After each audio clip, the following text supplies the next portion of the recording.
Yuk, balik lagi di main-main di lapangan. Gue bakal ngebahas dua laga terakhir Indonesia di kualifikasi Piala Dunia Zona Asia. Pertama, Indonesia bertemu Jepang di 15 November 2024, bermain di GBK. Permainan di menit awal terlihat baik ya. Kita dapat 3 peluang di gawang Jepang, ya namun tidak mampu dijadikan gol oleh Sturridge dan Ragnar. Terjadi kebuntuan di depan, tandanya memang penyerang kita kurang insting gol ya. Mungkin perlu pendalaman lebih untuk penyerang kita. Mungkin ya Sinteyong bisa memakai striker lokal seperti Sananta atau Hoki. Gue rasa striker lokal bisa lebih tajam ya dibandingkan naturalisasi, karena memang di liga kita tuh kebanyakan tim memakai striker murni. Contohnya ya seperti Bambang Pamungkas dan Boas Solosa. Ya ketika Ragnar contohnya nih berhadapan 1 lawan 1 dengan kiper Jepang, Ragnar tuh terlihat grogi ya. Sturridge yang tidak bisa memanfaatkan umpan silang dari Calvin Dix kemarin tuh benar-benar memperlihatkan kedua pemain tersebut tuh buntu di lini depan, karena mereka tuh bukan pemain penyerang murni, mereka tuh sayap yang dijadikan penyerang. Permainan Jepang tuh mulai terlihat taringnya tuh di pertengahan babak ke-1, unggul di lini tengah, dan mereka tuh selalu menang ya dalam perebutan bola dan umpan-umpan yang matang. Di menit ke-34 Jepang mampu membuka keunggulan dari gol yang menurut gue tuh luar biasa ya. Permainan kaki ke kaki Jepang itu membingungkan Martin Paes gitu di depan gawang, dan Hafner lambat menutup di gol pertama. Gol kedua di menit 39 terlihat ya sangat matang ya Jepang, tendang langsung itu Paes yang tidak mampu menjangkau di gol kedua. Di babak kedua pun kita tidak ada penggantian pemain. Harusnya sih Sinteyong merotasi beberapa pemainnya. Melihat di babak pertama kita kalah di lini tengah, dan terbukti memang di menit 48 Pak S melakukan kesalahan dalam operan bola. Dan gol ketiga ini nih gue pengen bilang nih, kalau Pak S tuh nggak blunder ya. Kalau yang namanya kiper blunder tuh kiper udah nangkep tapi lepas atau gagal menangkap bola tuh namanya blunder ya. Gol ketiga nih gue rasa bukan kesalahan Paes, karena memang kiper tuh mempunyai 2 jarak pandang. Yang satu pandangan luas, dia bisa melihat pemain tengah, pemain penyerang, dan dia mampu mengoper panjang ke depan atau ke tengah. Dan kedua itu pandangan buntu, ketika Paes mendapat bola ditutup oleh pemain-pemain penyerang-penyerang Jepang dan bek kita tidak mampu mencari ruang gitu. Jarak pandang Paes saat itu adalah tertutup ya, tertutup pemain Jepang, dan Paes tuh membuang bola jauh, tapi Paes melihat pemain-pemain kita tuh tidak mampu mencari ruang di lini tengah. Jadinya Paes tidak mampu membuang bola, atau tidak mau ya, gue rasa sih nggak mau membuang terlalu jauh, karena dia tahu pemain-pemain kita sedang ditutup pemain Jepang, dan akhirnya dia mengoper pendek tapi dia salah karena pemain Jepang terlalu cepat mengambil bola itu. Salahnya Paes tidak mengantisipasi kecepatan pemain Jepang, membuat bola direbut pemain Jepang dan menghasilkan gol. Ya berbeda gitu dengan 10 pemain tengah di lapangan, mereka hanya memiliki 1 jarak pandang, yaitu fokus terhadap bola dan lini yang ditempatinya. Ya harusnya kita ada gelandang yang tugasnya merusak pertahanan lawan seperti Inzaghi dan mencari ruang seperti Messi. Jadi gelandang kita tuh nggak bingung bermain bola tengah karena pandangan gelandang terbatas. Nah, ini peran Sturridge dan Ragnar ini nggak bekerja di sini nih. Biasanya seperti ini diisi oleh Marcelino dan Witan. Dan gol keempat di menit 68, sudut mati kiper mampu dijadikan gol sangat bagus oleh Jepang. Dari hasil kekalahan 4-0, penilaian gue ya permainan Jepang ya sangat bagus ya. Permainan kita juga bagus. Mungkin semua publik menyayangkan rotasi yang dibikin oleh Sinteyong dalam formasi tersebut. Tapi rotasi itu bukan masalah pemain ya, masalah formasi. Formasi Sinteyong tuh nggak berubah ya, masih 5 back, 4 gelandang, dan 1 penyerang itu masih dipertahankan loh sama Sinteyong. Jadi pemain itu bukan rotasi. Menurut gua rotasi itu adalah pemindahan atau perubahan formasi yang disesuaikan oleh pemain gitu. Ya Sinteyong nggak merubah formasi, berarti kan Sinteyong tahu kalau pemain tersebut mampu mengisi lini tersebut gitu. Bukannya Sinteyong kebanyakan rotasi, kebanyakan ngetes yang enggak. Ya Sinteyong tahu kalau pemain ini tuh mampu di lini ini, makanya dia tidak membuat perubahan secara besar dalam formasi. Dengan tengahnya Nathan dan Haye itu bukan rotasi yang gagal ya, pola formasi tetap sama. Sekarang gini nih, pemain yang diturunkan sebagai line up utama kemarin adalah pemain yang bagus saat itu. Yang memang pola permainan Jepang sangat unik dan kreatif ya, jadi pemain kita agak kaget dengan pemain yang seperti ini gitu. Yang biasanya kita bertemu dengan tim-tim yang kebanyakan mengandalkan fisik, mengandalkan stamina, dan kekalahan kita ada di poin dasar yaitu teknik sepak bola ya. Gue rasa teknik umpan kita masih ya, gitu-gitu aja, umpan kita gitu, jarang menggunakan teknik dengan kebutuhan kaki seperti contoh gambar yang gue kasih ini.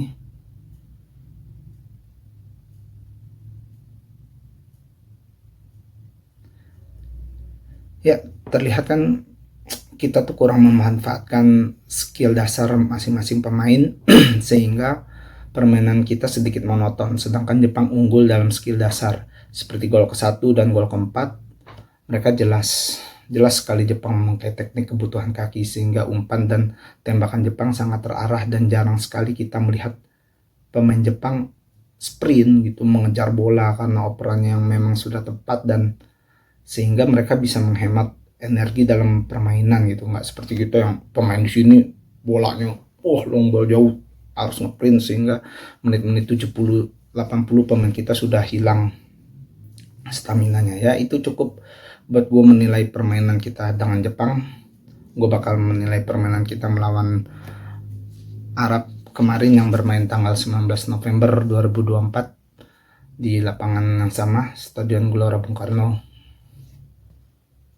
Yap, pertandingan kemarin lagi-lagi Sinteyong menurunkan formasi yang sama saat melawan Jepang. Memang formasi ini sangat ideal ya untuk Indonesia. Namun ada perubahan di lini tengah. Ada Marcelino di sayap kiri dan Ivar Jenner di lini tengah bersama dengan Haye menggantikan Nathan. Ya pertandingan baru berjalan 53 detik kalau nggak salah. Marcelino bisa membuat kesempatan yang hampir menjadi gol tuh. Bahkan kita sudah menteriak gol untuk Indonesia. Lagi-lagi Ragnar dan strike yang memang buntu dan tidak bisa membuat gol dari berbagai kesempatan. Gue lihat-lihat dari menit ke-4, menit ke-7 sampai akhir babak 1 tuh Ragnar dan strike kurang mampu ya memaksimalkan umpan-umpan atau kesempatan yang ada depan gawang. Permainan kita ya dari menit awal sangat mendominasi, sehingga itu diakui loh sama pelatih Arab. Salah satu kesalahan atau yang menjadi kekalahan Arab adalah dominasi permainan kita di menit awal. Ya serangan panjang menjadi andalan kita di lini tengah. Tom Haye sangat baik mengatur jalannya pertandingan, dan Ivan Jenner yang sangat baik menjaga kedalaman pertahanan, juga memainkan perannya sangat disiplin. Yang kedua gelandang ini sangat disiplin loh memainkan perannya. Gol ke-1 di menit ke-31, Marcelino mampu nih memaksimalkan umpan silang dari Ragnar, dan kreatif Marcelino mampu sangat tenang yang gue rasa sih mengarahkan bola ke sudut kiri. Dan di babak kedua, memasuki babak kedua, Arab mencoba keluar dari zona bahayanya. Arab coba membangun serangan dari menit awal, namun terlihat pemain Arab masih kaku ya, masih kurang kompak ya. Mungkin kesalahan Arab mengganti pelatih di tengah kompetisi dari Mancini kembali lagi ke tangan Harv Renard, pelatih yang membawa Arab ke Piala Dunia 2002 dan menang atas Argentina waktu itu. Yang mungkin hasil imbang melawan Indonesia di pertemuan pertama membuat Federasi Sepak Bola Arab mengganti Mancini ya.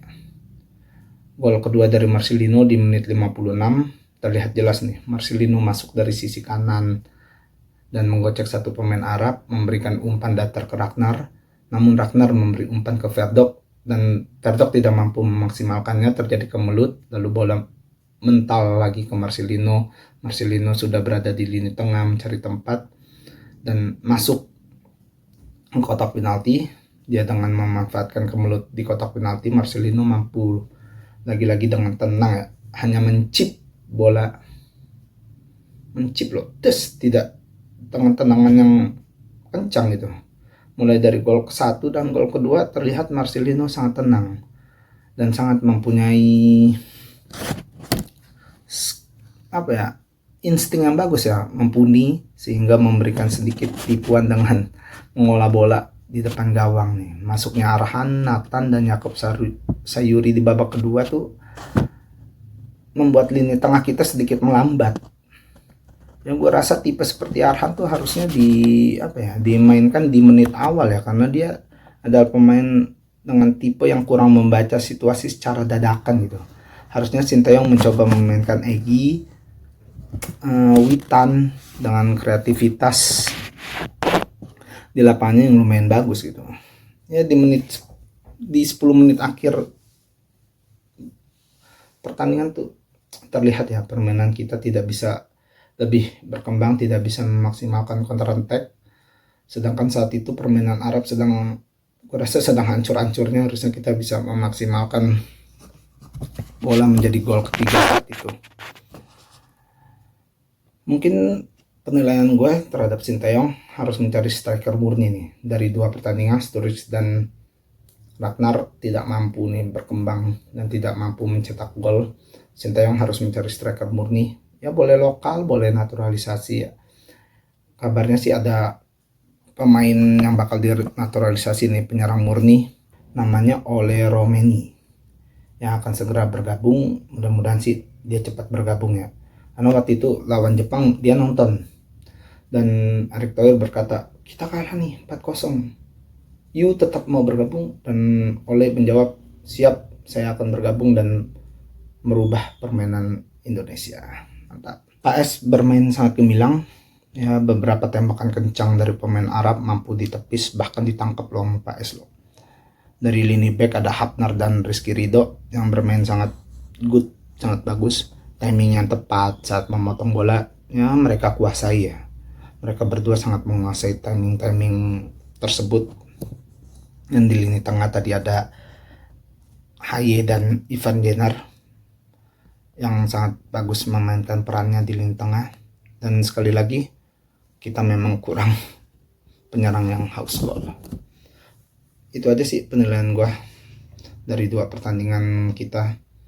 Semoga lawan Australia kita mampu seperti bermain dengan Arab dan coba Sinteyong lebih mendalami skill-skill pemain kita, lebih mendalami skill-skill dasar ya, teknik mengoper, menggunakan punggung kaki, kedalaman kaki atau pelipis kaki ya. Skill-skill dasar itu yang membuat Jepang menjadi raksasa Asia. Cukup, mungkin kita akan bertemu lagi di main-main di lapangan Kamis depan atau next pertandingan berikutnya. Ya, goodbye.